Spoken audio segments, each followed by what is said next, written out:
Alors, qu'est-ce que c'est que l'histoire? Alors, est-ce qu'il y a une histoire d'abord? Si, dans l'histoire, il y a deux couples illégitimes qui ont la même idée, c'est de taper sur Internet hôtel isolé romantique près de Paris.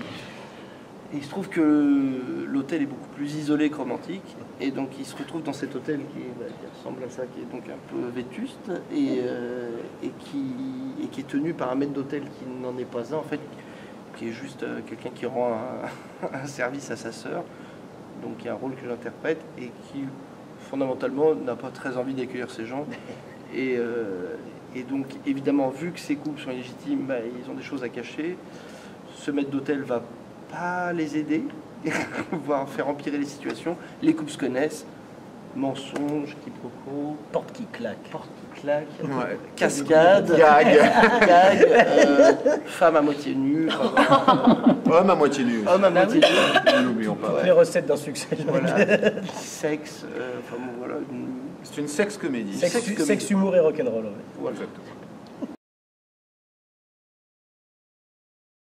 Les dames d'abord. Les dames d'abord. Donc Guillaume. Donc nous avons Gaëlle Lebert, qui est une administratrice de tournée redoutable, qui a accepté de jouer quand même dans la pièce, et ça c'est quand même faux. C'est exceptionnel. Et il y a, on la connaît pas, enfin c'est quoi son nom? Non, parce que ça fait 3 comédiennes qui reprennent le même rôle. On sait plus. Les filles elles viennent, elles partent. On sait pas. Bon, Laurence, en fait, on prend les filles en fonction de leur balayage. Il faut qu'elles aient la même couleur de cheveux et la même coupe de merde. Et qu'elles portent des jupes et des bottes. Voilà, du même collant. Le rire synchronisé. Voilà. Ça. Ouais. Ça n'a pas beaucoup d'intérêt. Et la même propension à l'autodérision. Exactement. Tout à fait. Et un manque de susceptibilité. Et un sens de la répartie.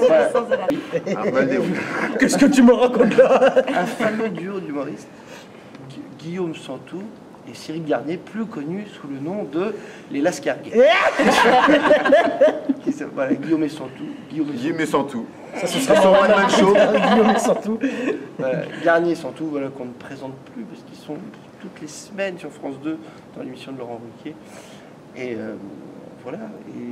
Qui est Laurent Ruquier? Qui est Laurent Ruquier, un jeune présentateur né au Havre, n'est-ce pas? Auteur dramatique de pièces de théâtre. Tout à fait. Et voilà. Quoi dire de plus? Est-ce qu'on a dit assez de conneries? On peut en dire d'autres. C'était pénible. Là, Jean-Luc Moreau, déjà, s'il fait 19 mises en scène par an, c'est qu'il y a une raison. C'est que c'est le meilleur. Et donc, voilà, pour ce genre de spectacle, c'était le mec qu'il fallait. Il a trouvé des trouvailles en quantité industrielle, il a réussi à créer des situations là où parfois la pièce avait des lacunes, et c'est un metteur en scène qui n'a pas d'ego, qui prend quand il aime qu'on lui propose et qu'il aime, il prend tout de suite, il se dit pas tiens non, il faut que ce soit moi qui ai proposé ça aussi, et il est en création, c'est un mec étonnant.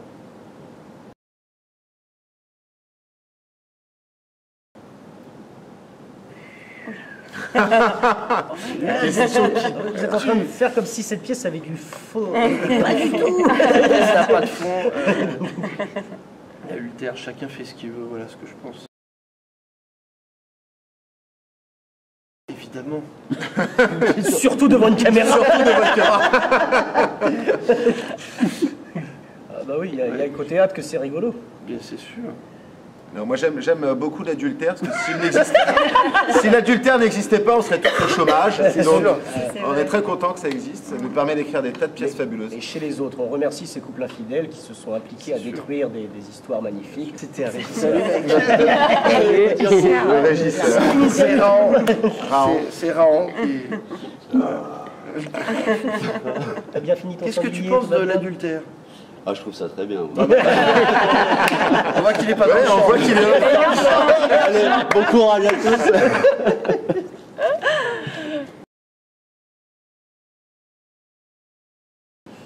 Il s'est passé tellement de choses. On a eu un rideau fermé. On a été obligé de fermer le rideau. Fois.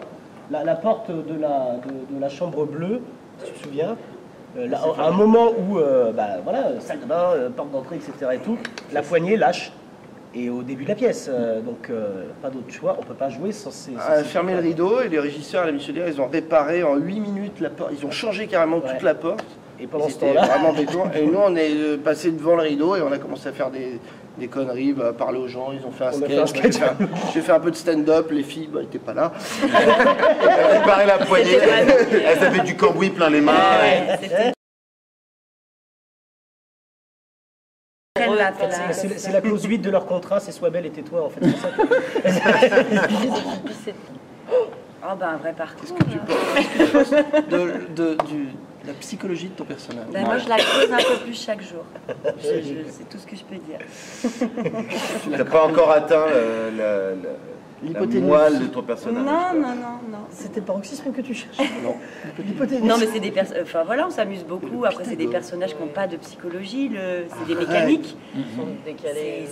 C'est des personnes. C'est la mécanique du rire qui est en route. Moi je pense que ça... J'arrive à citer Bergson en parlant d'Adeline Dudély, je trouve ça très fort. Elle va citer la draque dans 3 minutes. Non mais voilà, c'est des personnages qui sont un peu, c'est des stéréotypes, il faut rentrer dans la dynamique de la pièce, ça se... En fait je crois que s'amuse beaucoup. l'histoire des personnages n'a pas d'importance, ce qui est intéressant c'est la situation et pas leur parcours. Exact. Ce qui est très intéressant, c'est qu'ils ont une double vie.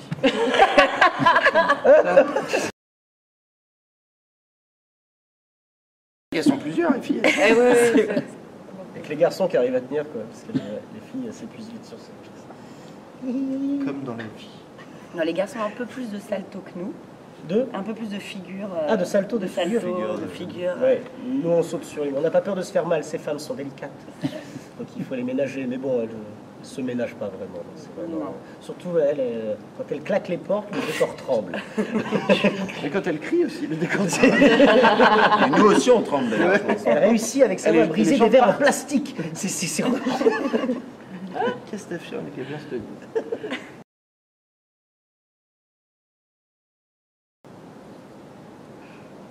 Continuez sans... je ne sais pas. Je ne sais pas. J'ai plein d'envies et j'ai je vais prendre des cours de diction déjà. et je crois comme beaucoup d'acteurs, je suis très superstitieux, donc tant que c'est pas signé avec une affiche qui est placardée, ça restera pour moi. Même à nous, tu ne vas pas le dire. Je le dirai jamais.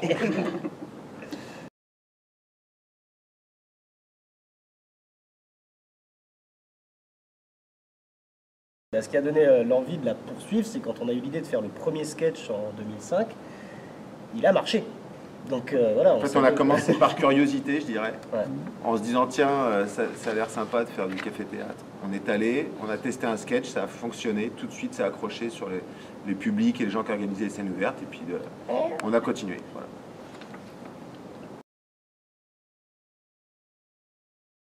C'est Jean-Luc Moreau qui nous a trouvés au festival Juste pour Rire.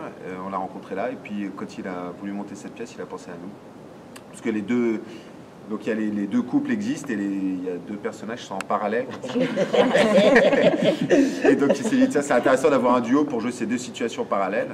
Et puisqu'il y a une opposition physique, dans la didascalie de la pièce, c'est marqué l'un est grand, l'autre est petit. Et donc il a pensé à nous, je sais pas pourquoi. L'un est grand, l'autre est normal.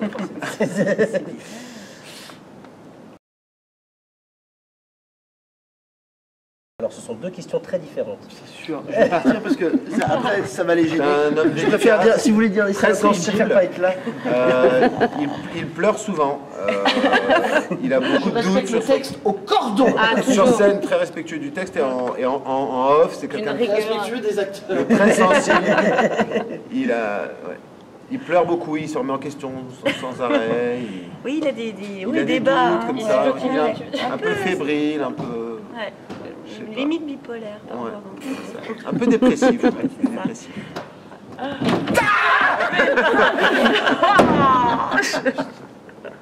C'était tellement sûr. Évidemment. Les garçons, ils savaient. J'étais au compte à rebours dans ma tête. Les garçons savent. Voilà, nous, on anticipe un peu. Ils savaient, ils n'ont pas eu peur, ils savaient que j'allais faire ça. Avec les garçons, on n'a pas besoin de se parler. Résumé Arthur Junio comme ça, bon camarade et blagueur et toujours surprenant. Beaucoup d'humour.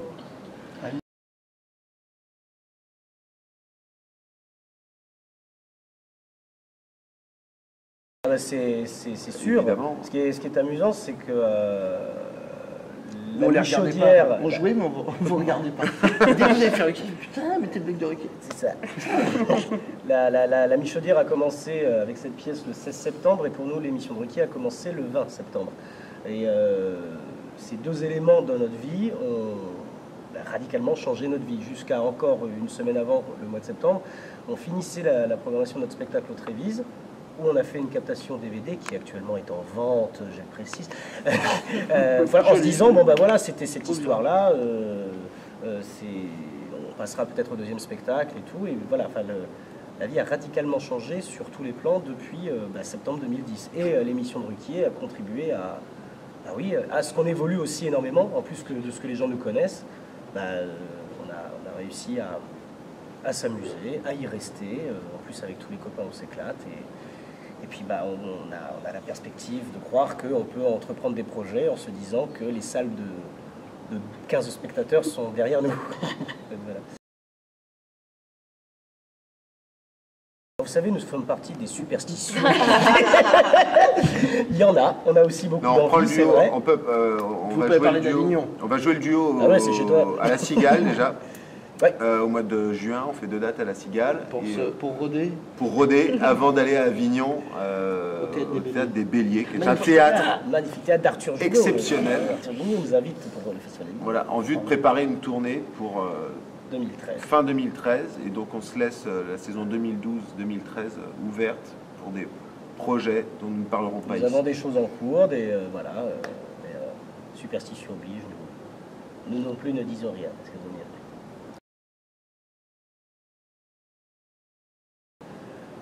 c'est qu'à mon avis, il n'y a rien de mieux à la télé ce soir. Pour les inciter à venir voir la pièce. Ah bon, on fera ça le vide. Je suis pas sûr qu'on joue alors. Les filles sont à moitié nues.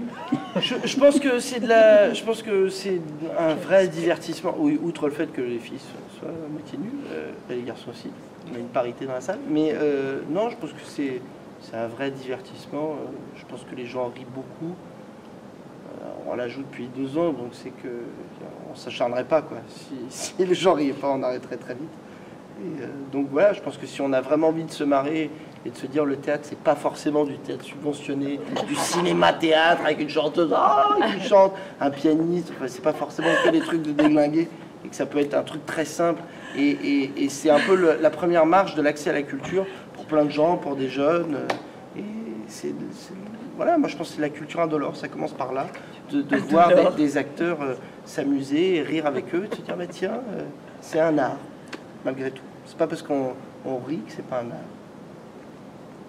Un petit message pour le ministère de la Culture et de la Communication. Oh putain, il m'a tué, putain. Allez, il l'a fait. Merci à vous. Merci.